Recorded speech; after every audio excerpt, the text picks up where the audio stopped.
Okay, this week we're going to be talking about the Standard Template Library, Chapter 18.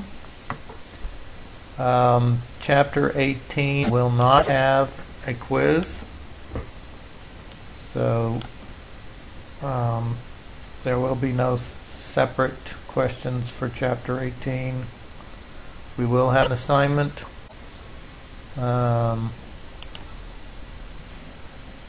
That will be assignment number 12, which is project number 1. We're going to be using a deck, which we'll learn about, to store values, and we'll use a generic sort function from the standard template library. So let's get started.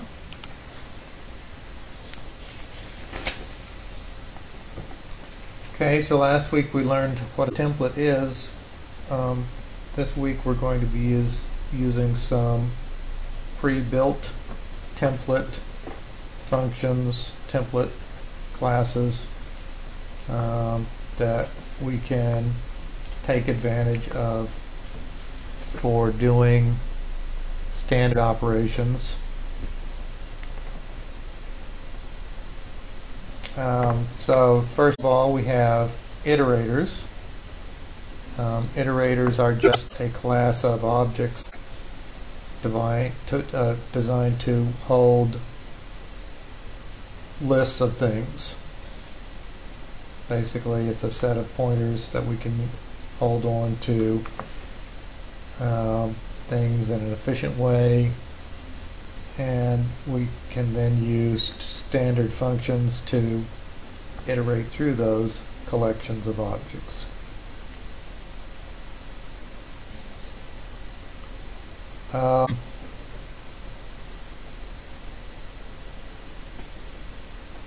You have some special using. So if you're making your own functions and your own namespaces, the general rule is you're using your namespace with the 2 colons and your function name. So in this case, rather than just using namespace std, we're using only std for cout, std for endl, and std for vector. Vector is the standard template library that we're going to use in this program. We're not going to use cin, we're not doing any input, we're just going to use cout for output.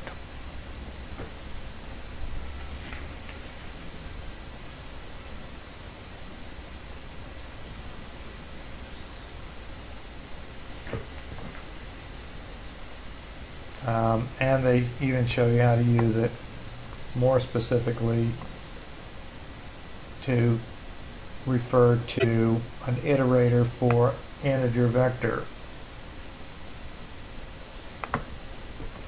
Alright, so we said iterator is a generalization of a pointer.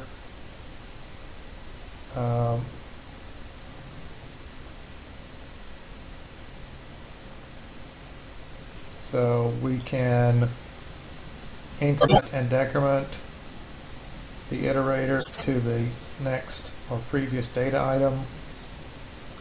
We can use equal to and not equal to test whether 2 iterators point to the same data.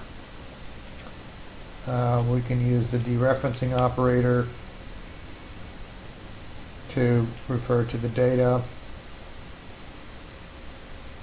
And we can use the arrow operator typically to point to information. There's a begin function that will give us the container for the first item in a particular container. Okay, so that's what we're doing here, container.begin. So we've called this particular vector container. Container.end or whatever object.end gives us the pointer to the one past the last data item. So if you have 14 data items, then n would point to 15, which is a non-existent item, but it means that it's the equivalent of the end of file condition. So we're now, this pointer points to one past the end of our container. So meaning we've processed everything. All right.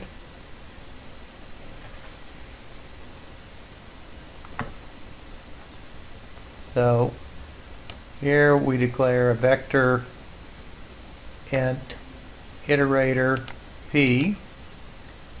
That means in the vector library we're going to refer to an integer by that name iterator p. Iterator is the class of object we're going to create.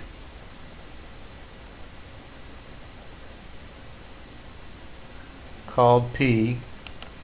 So first we're going to have p point to the beginning. We're going to output the contents pointed to by p. We're going to add 1 to p to give us the next object pointed to by p. And as long as that's not equal to end, we're going to keep outputting that. Okay, so that's a simple way to iterate through a collection that is contained in a container. We can do the same thing for setting values. And then once we use this code to set all the values to 0, we'll end up seeing that they all have been set to 0.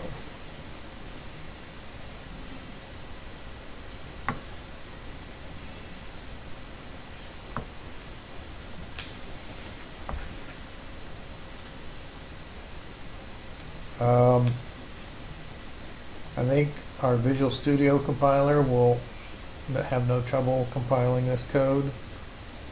If you're working with other compilers, it's possible that you'll have some kind of problem with that particular notation. So you may want to use a using syntax or something else. That's noted on page 938, 939. All right. That's an iterator for a vector. Other classes of objects might have, or other containers might have other kinds of iterators.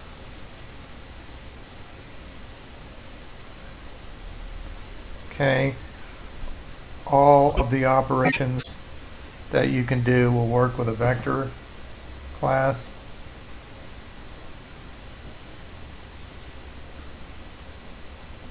In addition to vector class objects, there are bidirectional and random access iterators. Again, that will work with vectors.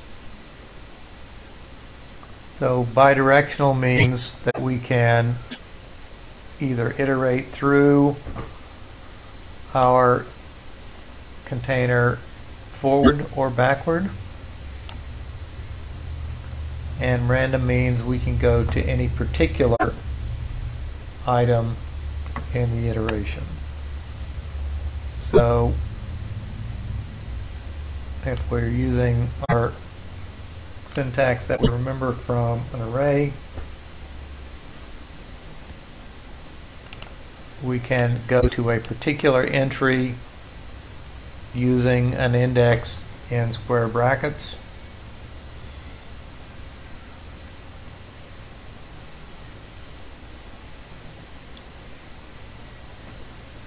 If it's some other kind of container besides a vector, but it still supports random access, as long as we have created an iterator for that container, we can then use the iterator with an index, and that will work.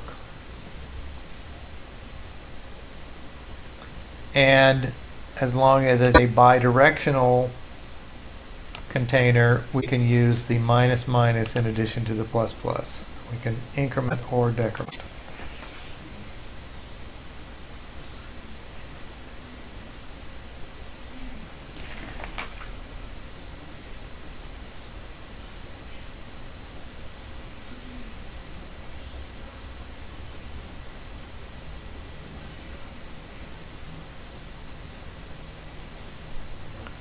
Another variation that you might run into is a constant iterator versus a mutable iterator. Basically, a constant iterator is going to give you a read-only version. In other words, you cannot change any values contained in the iterator. Mutable iterator would mean you can change something.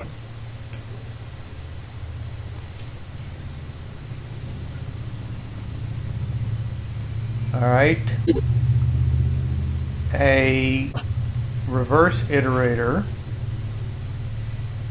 just means you're going to loop through instead of from beginning to end, like we've been doing. So start at the beginning, go until you get to the end. We're going to use reverse values. Okay, so here we've gone through forward, and then we've declared a reverse iterator on that same vector.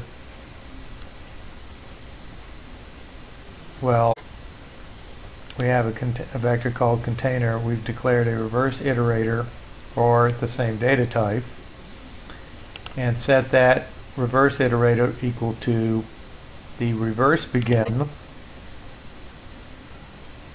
and stop when we get to the reverse end. As long as you have a bidirectional container that supports reverse, you can do that.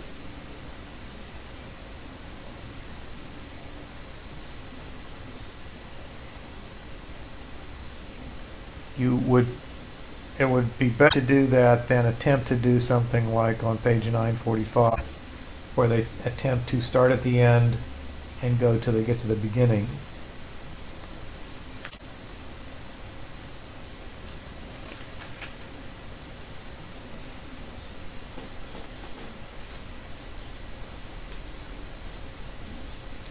There are some other kinds of iterators, for example, an input iterator and an output iterator. They don't cover that in our book, but you should be aware that those exist.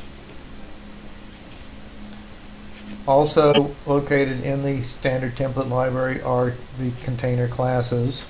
We've already talked about the vector class. We talked previously in chapter 13 about single or singly linked lists.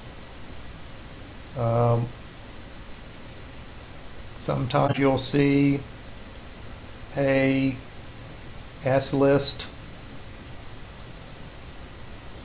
in a template library, but in the standard template library, the simplest list is just the list, which is a bidirectional list.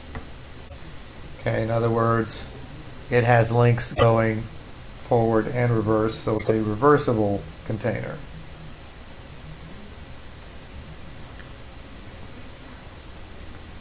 And display 18.5 shows us how to use the list template class. Okay, so a list, a doubly linked list object. We put some items in it. We can then go forward through it. We can set all the items to 0. We could also go backward through it using a reverse iterator if we wanted to.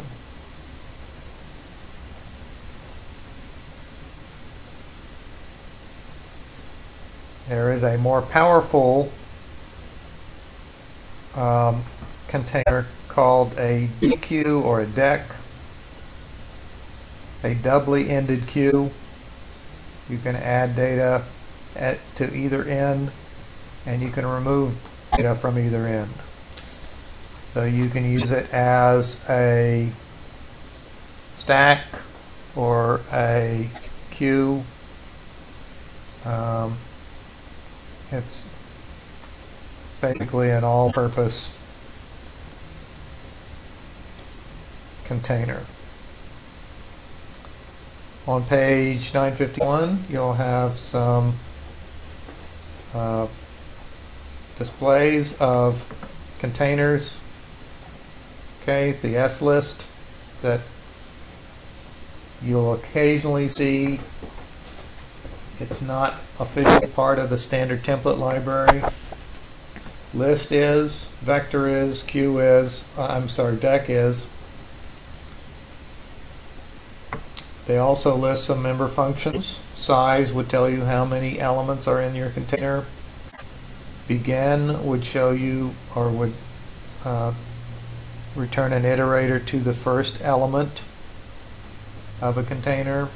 End basically is like an end of file. It's one past the last element. Begin would give you the last element.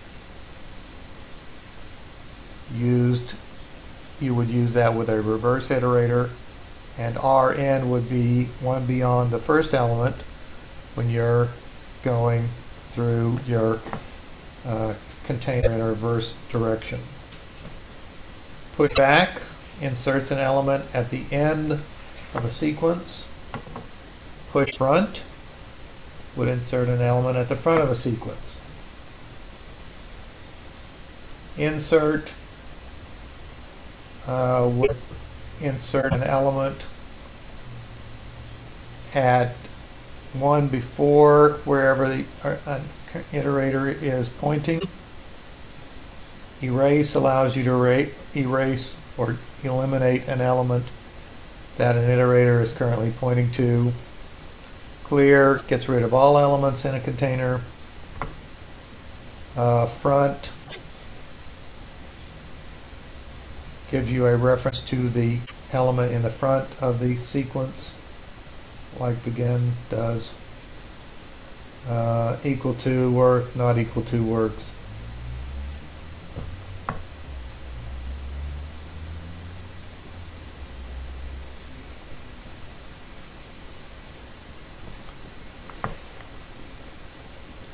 Container adapters. A container adapter is a template class that goes on top of some other class. The ones they talk about in the book are stack and deck and queue, and they are typically implemented on top of a deck template.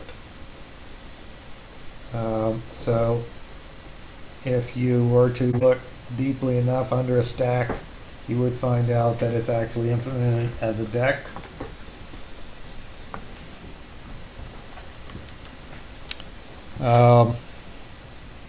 There's also something called a priority queue, which has an additional element, the priority, and it will allow elements to be removed using that priority in addition to the standard access methods.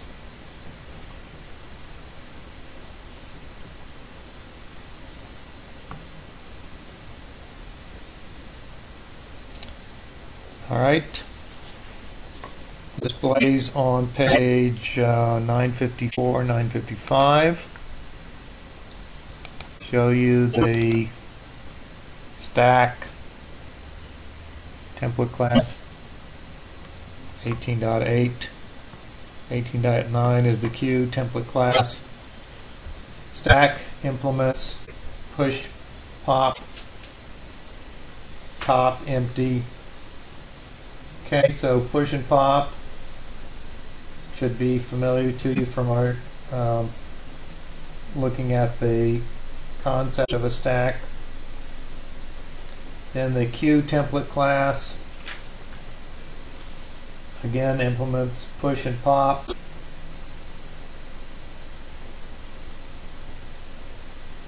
Pop obviously will take the element off the opposite end from the pop of a stack.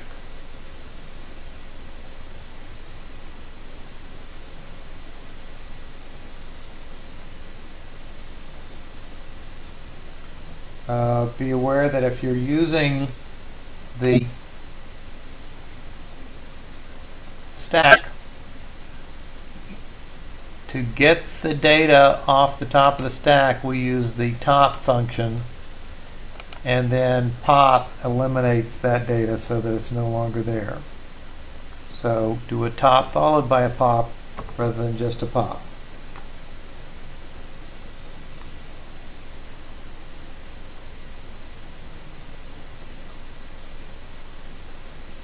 A little more complex are the set and map.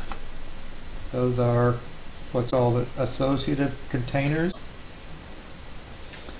They apply key values to the data in the containers.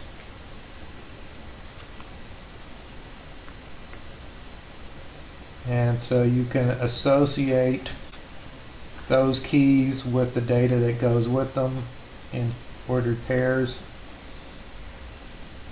They explain set in display 18.11 on page 959, and display 18.12 has a demonstration using the set template.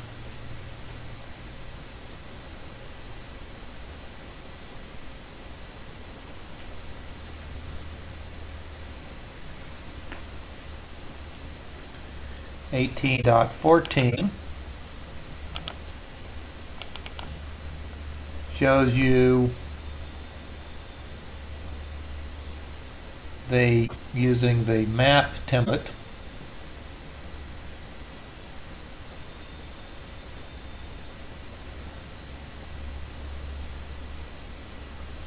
So basically they're associating a key and a second value, well, a key with another value.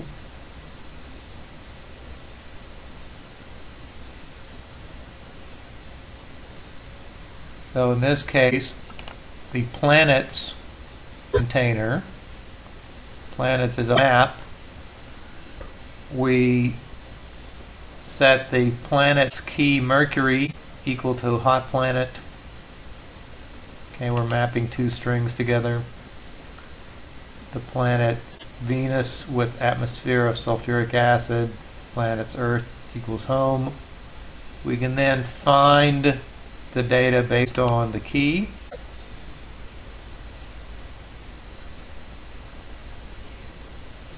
And we can iterate through the planets, retrieving the data that we stored there.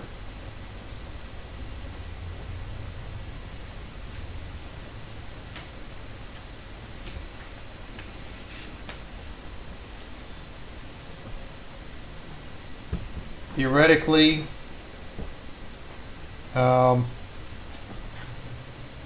the container classes in the standard template library will be optimally efficient. So unless you have a specific reason for coding your own containers, it's probably a good idea to use the standard ones. We recently had a project at my day job where we had reason to store a bunch of items in a deck and then retrieve them and process them. So these template libraries are used pretty commonly. In addition to the containers, we have some generic algorithms that are in the standard template library. And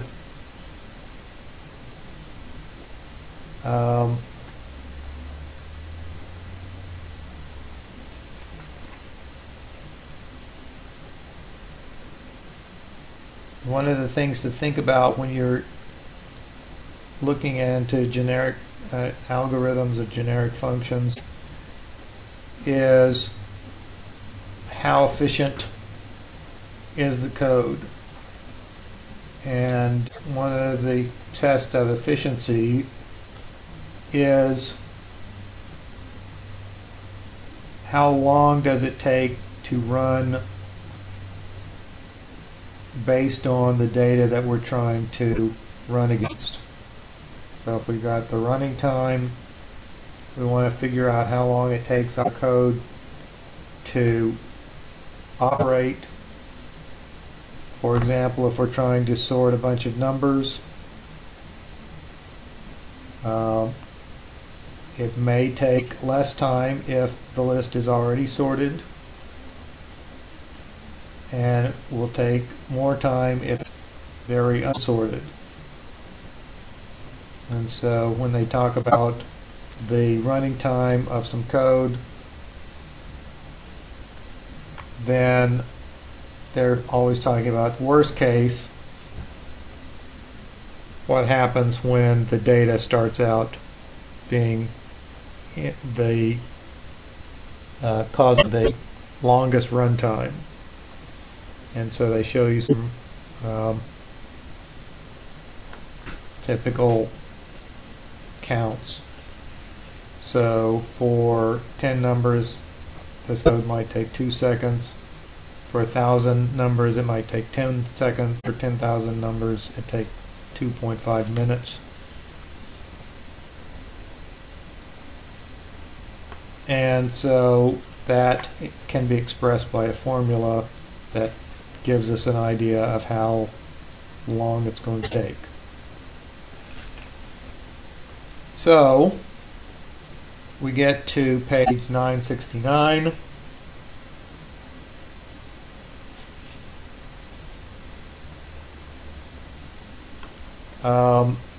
And they declare their running times in big O notation. Big O is letter O, where we figure out the operation of the program according to some formula.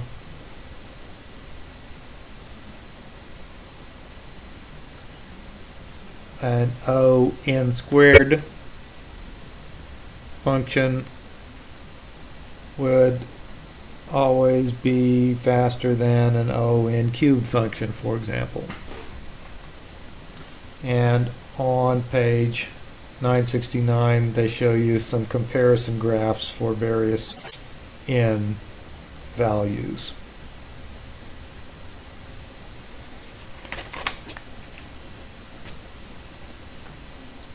All right. So we can compare some of the, or evaluate some of the container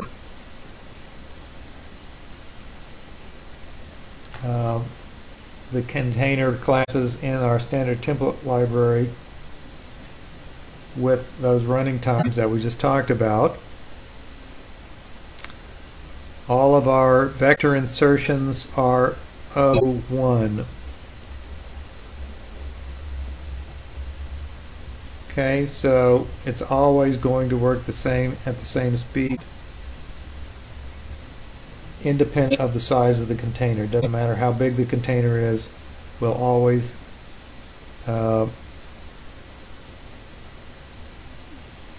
anytime we insert something at the back of a vector, we're going to get the exact same performance. If we are trying to insert or delete an arbitrary element, so some element in the middle of the collection, we'll get a time of O sub n based on the number of elements in the structure. So the more elements, the longer it will take in a linear fashion.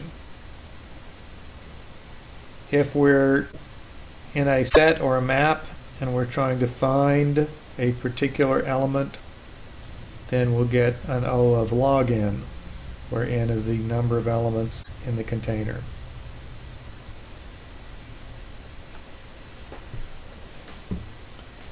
So,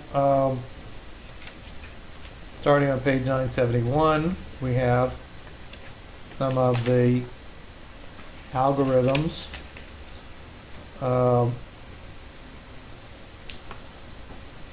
Non-modifying sequence algorithms, we've got the generic find function.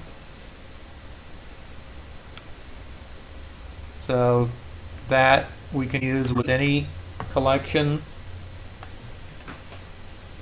It will generate a const iterator. Const iterator means we're not going to modify the contents of the container. And we can do a find to retrieve a particular value.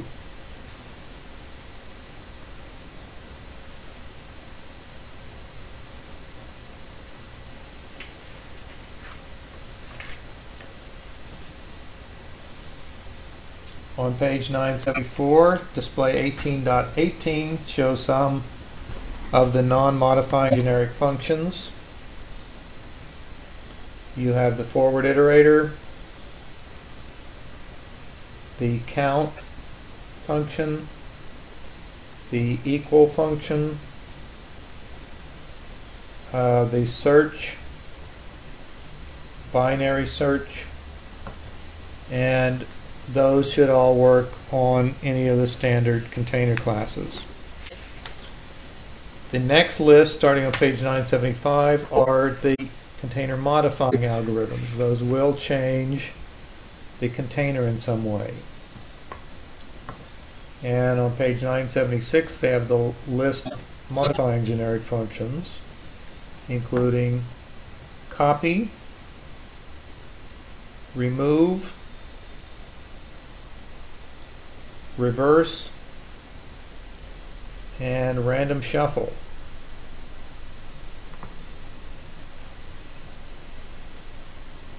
Set algorithms work on set containers. So we have includes, set union, set intersection, set difference, and then we have some generic sorting algorithms, including merge,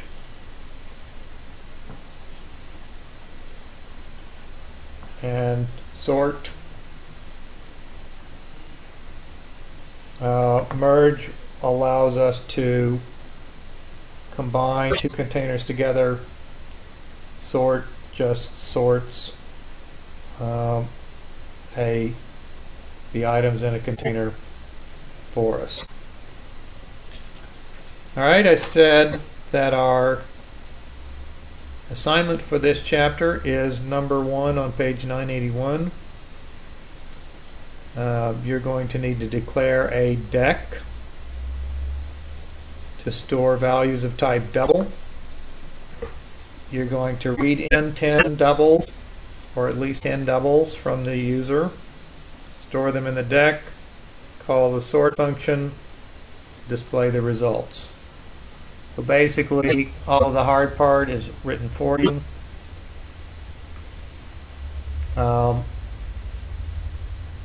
Store your data in a deck, sort it and display it using the appropriate iterators. As always, if you have any questions, send me an email, and Good luck. As I said, there is no quiz for this chapter. Next week we'll have a short review, and then the following week will be the final. And I guess that's it for today. I will see you next week.